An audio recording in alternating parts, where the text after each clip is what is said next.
Le 8 août 2022, après 5 mois de pourparlers sous la méditation du Qatar, les autorités de transition au Tchad et une quarantaine de mouvements politico-militaires signent un accord de paix. L'accord de Doha prévoit plusieurs engagements de part et d'autre, notamment un cessez-le-feu général, l'application d'une loi d'amnistie et des mesures visant à assurer la sécurité physique des membres des mouvements politico-militaires signataires, de leurs biens et de leurs proches à leur retour au Tchad.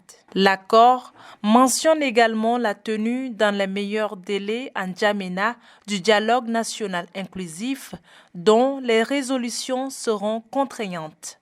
Le 13 août, plusieurs délégués des groupes signataires de l'accord de Doha regagnent le pays. D'autres chefs de mouvements politico-militaires suivront.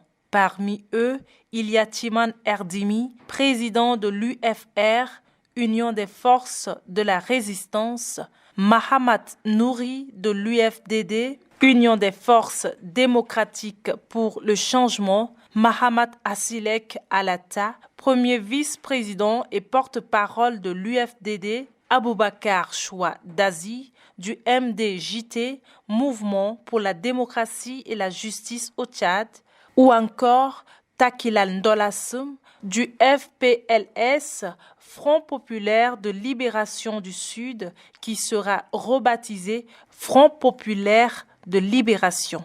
Dari Tchadanana, Dari Tchadanana, Dari Al-Nas, il faut Zamana, Dari Al-Nas, il faut Zalata, Dari Al-Jifan Mayeb Kudjoufoga, Manidora Nasamahi Sana Bunduk, Nidora Dari Yavga Michel Darroufogani, Gaboulou Ouriye Anadari, beau pays.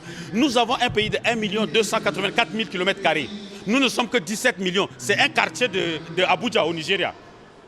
Nous pouvons faire beaucoup de choses. Et les Tchadiens, nous nous aimons. La plupart de ces personnalités retrouvent N'Djamena après plusieurs années d'exil. À leur descente d'avion, tous se disent prêts pour le dialogue. Nous allons mettre tout pour que le dialogue réussisse et afin que pour que la paix soit consolidée au Tchad et que nous retrouvons définitivement une réconciliation nationale, un Tchad nouveau. Le 20 août, le dialogue national inclusif et souverain d'Enis s'ouvre à N'Djamena. Parmi les 1400 personnes désignées pour siéger aux assises, il y a une cinquantaine de politico-militaires. Une trentaine de places a été accordée à la diaspora, soit 2 places par pays, ayant abrité les pré-dialogues à l'extérieur. Nous avons dit que si les politico-militaires ne viennent pas au dialogue, il n'y a pas de dialogue. Rappelez-vous ça. Pas de politique militaire, pas de dialogue. Nous sommes restés 5 mois avec eux à discuter, à les caresser, à leur parler, à leur demander de venir signer. Non, on ne signe pas. Ils ont signé, ils sont venus. Respectons-les. Sans eux, pas de dialogue, pas de paix. Ça se paye. Il faut qu'on le paye.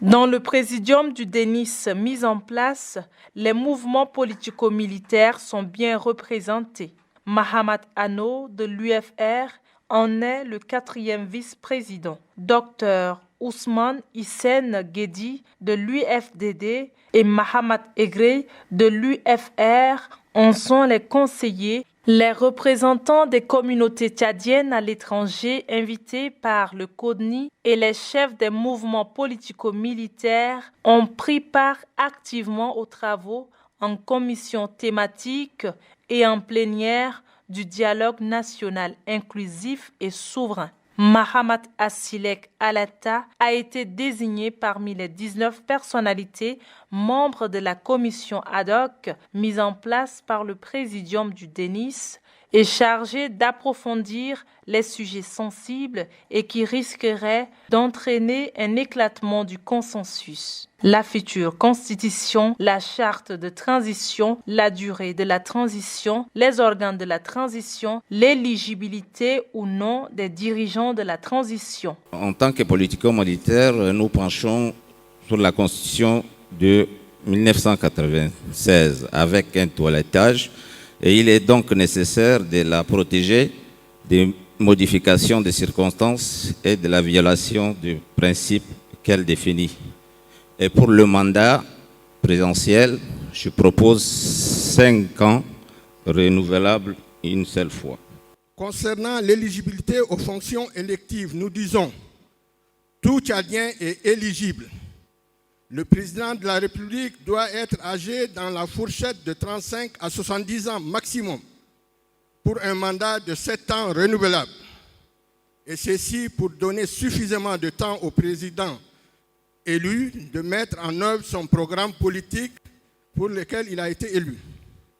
Pour les sénateurs, avoir minimum 35 ans pour un mandat de 6 ans. Le 9 octobre, à l'issue des assises du Denis, Dr Ahmad Hassan Moussa, rapporteur général de la diaspora, a au cours d'un point de presse félicité le président de la transition d'avoir initié et réussi l'organisation du dialogue national inclusif et souverain. La diaspora a réaffirmé sa détermination et son engagement à apporter sa contribution au déroulement pratique du cahier des charges de la nouvelle phase de la transition en s'impliquant dans les organes de la transition.